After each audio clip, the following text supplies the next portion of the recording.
Now, last episode, we talked about the machine and the scientists. Dun, dun, dun, dun, dun, dun, dun, dun, dun, dun, dun, dun, dun, dun, dun, dun, dun, dun, dun. Dun, dun, dun, dun, dun, dun, dun. Dun, dun, dun, dun, dun, dun, dun, dun, dun, dun, dun, dun. Dun, dun, dun, dun, dun, dun, dun. Dun, dun, dun, dun, dun, dun, dun.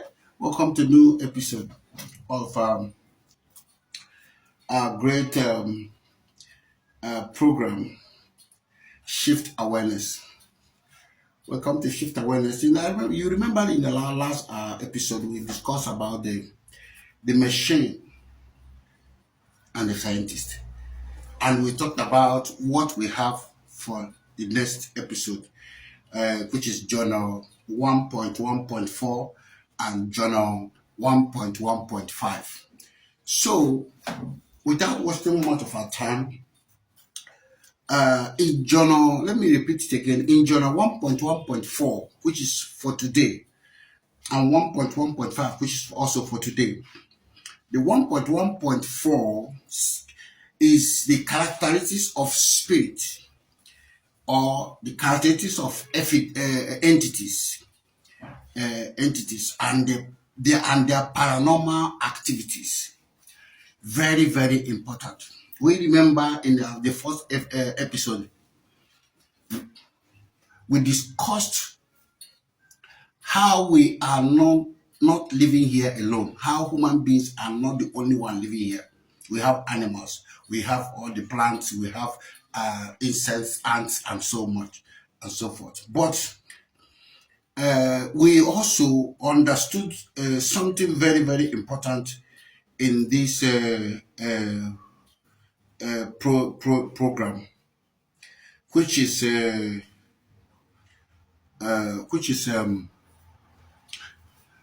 we are here with another being, which are called entities, and other are referring them as spirit. Most of the time, human are referring them as spirits, and in general, it is what we cannot see, but we know they are operating. And sometimes it has a hypothesis, around them that is having a thought of whether is it true or not, is it real or fake, something like that. So, but we have been able to talk about it in the first video, in our first episode. So if you go back to the first episode and then you watch it. So this episode is all the characteristics of spirit, the character of the spirit, the entities, and their paranormal activities. Remember, I told you that everything is recorded because it is journal, it is written, so that because this what I'm talking about is not supposed to be talking from the thoughts. No, it has to be specific. So that I have to, try to bring out things that are actually mean and then say it. I'm not just saying from the empty thought, though I grab the information, then I open it up and then I elaborate it. These characteristics and of the spirit and their paranormal activities centers on how spirit operates, their identity, like their physical look, where they live, their mission, and their antidote, and so on. So we will be taking them one after the other. Sometimes when we talk about the spirit, because many people have not been able to experience such a thing, they will be asking, how does it look? This is the characteristics. How does it look? Now, I want to bring you to the understanding of how do science relate to, gases and things, chemicals. So if you understand in the reality of everything, there are properties and characteristics of those things.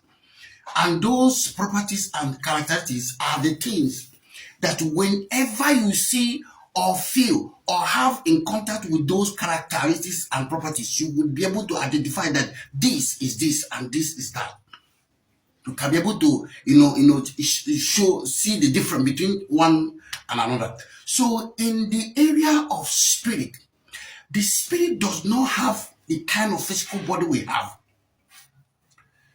Just like the one I told you about, microorganism that destroys crops and fruit. For instance, you have fruit, you kept fruit, and you kept that fruit and you travel, you forgot it on the table and you traveled.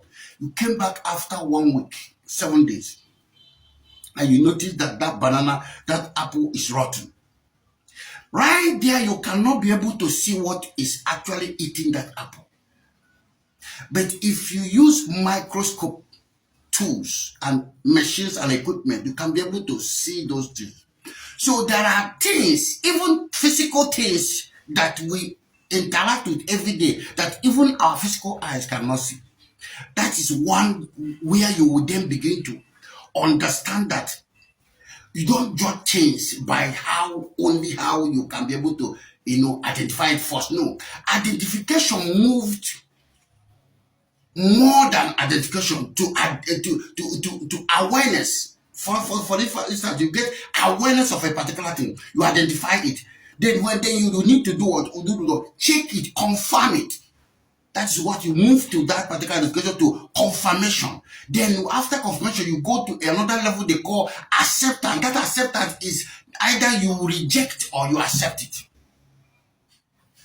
So if you -1 and +1 is not the same. -1 is a one that is not existing, but is a one that is lost. +1 is the one that is present.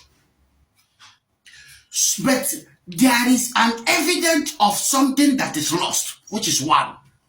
That is why you need to understand these things.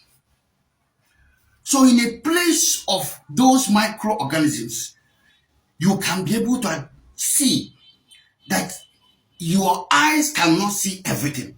Now, in the place of the spirit, spirit has a physical nature of air. The air we breathe around, they are here, but you cannot see it. Would you say that the air is not existing? The answer is no. You cannot say that, because the air, without even the air, the oxygens and everything, they are around here. And you all understand also there are so many gases in our atmosphere, in your present now, that you cannot see them. If you go to the internet and confirm how many gases that we have in our atmosphere, you will see it. That's why I tell you that things are present, but it's not those things that you can see, that you can say that they are present. But they are present. Now, those gases have weight and they occupy space, which we know that air have weight and occupy space. If you put air in a cylinder, the gas we use in cooking, can't see it, but it's very heavy. Even gas is actually very, very heavy. If you have all those higher kgs, just any kg that of gas is very high. Would you say that it's not existing? Then why is it heavy? Remember to remind me of things that concerns your weight, your present weight, and the present weight of a particular thing. Let's, for instance, I'm coming to what I'm saying before. Let's, for instance, that you weigh 100 kg, and then there is a kind of a jerry can, a can of water that weigh 50 kg. Now, if you weigh 100 kg and you stay on the scale, you see 100 kg. If you carry that water can and put it on the scale, you weigh 50 kg. Now, if you carry that water can yourself and stay on that weight, that weight, how many kg do you think that it will weigh? Remember, that is a question that I just asked. I'm going to come to it. Drop the answers in the comment section so that we are going to see the reality of what entities do. here on earth. So the life characteristics of a spirit is the same way it looks physically like the air. But there, when you come in contact with them and you are much aware of them, just like me, they can come close to your face, but they move at a speed of light. So sometimes when they come, I will shift like this. When they come, that kind of thing. Because the way we make use of the physical things that we see, starts the same way they make use of the things we don't see. This oxygen, carbon, hydrogen, all these gases on the atmosphere, it is solid for them. They can handle it. The same way you handle stones, the same way you handle water, the same way you handle grass, the same way you can handle sand. They can handle those things and then use it negatively to be able to attack and destroy your level of energy. Don't human beings use stone to break people's glasses? You see human beings, they use stones to break people's glasses. That's the same way that entities use carbon to push it into human beings' nose to be and try to hold it a little bit longer so that the person will begin to develop an illness. That is actually how it works. So the second part of it is I'm going as we go continue. We're going to be elaborating, be talking about it and then open it up. Look, where do they live? They live where we live. That's another thing. They live actually wherever you live now. It's where the spirit lives. The spirit does not have a special place. No, it is everybody is here. Does air have a special place? Air is here, physical. The only thing different you cannot see. You can carry a balloon and put it and blow it now. Then the balloon will be big. The air is right there. You can't see it.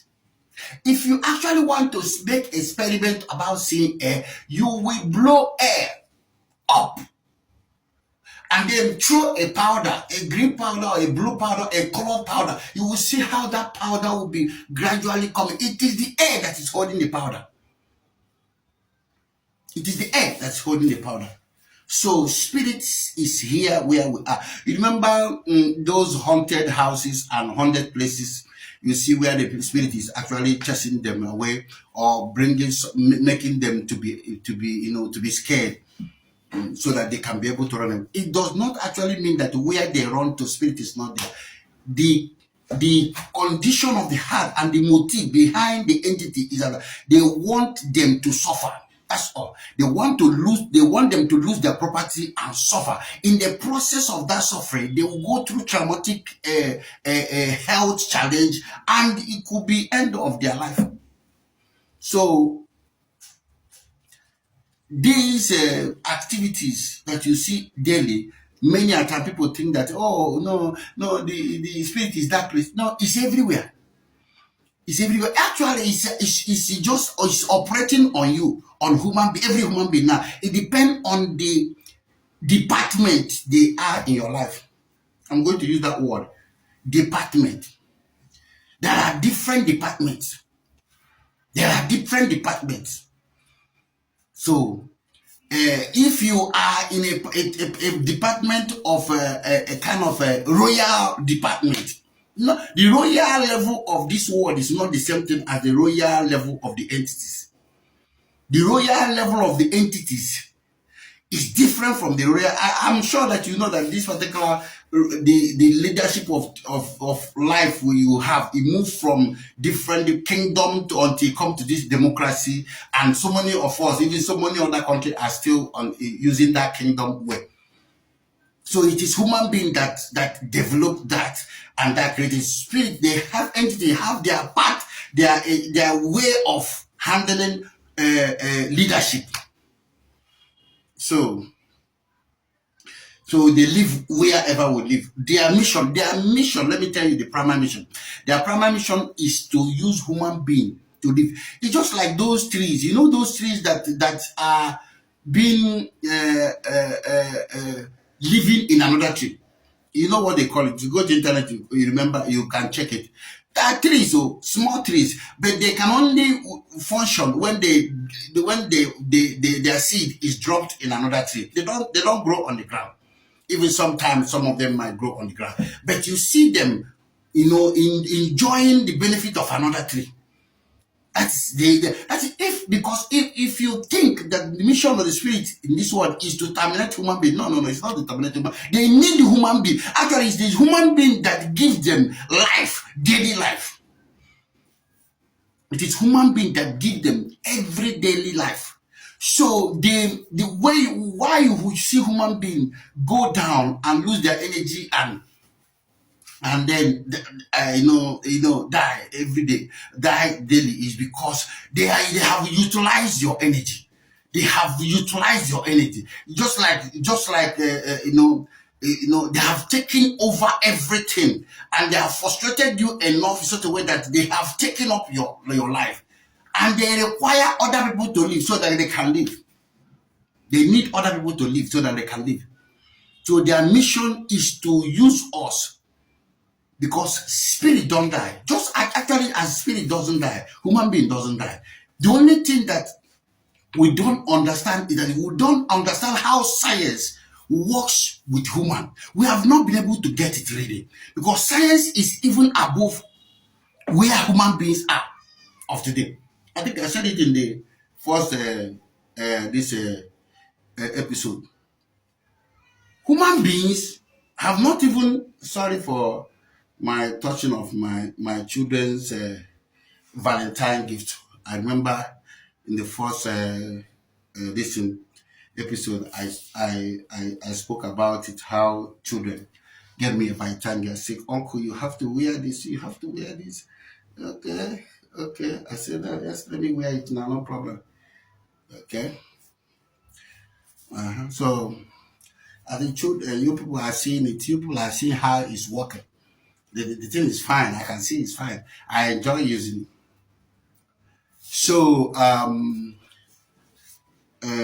we're talking about the mission.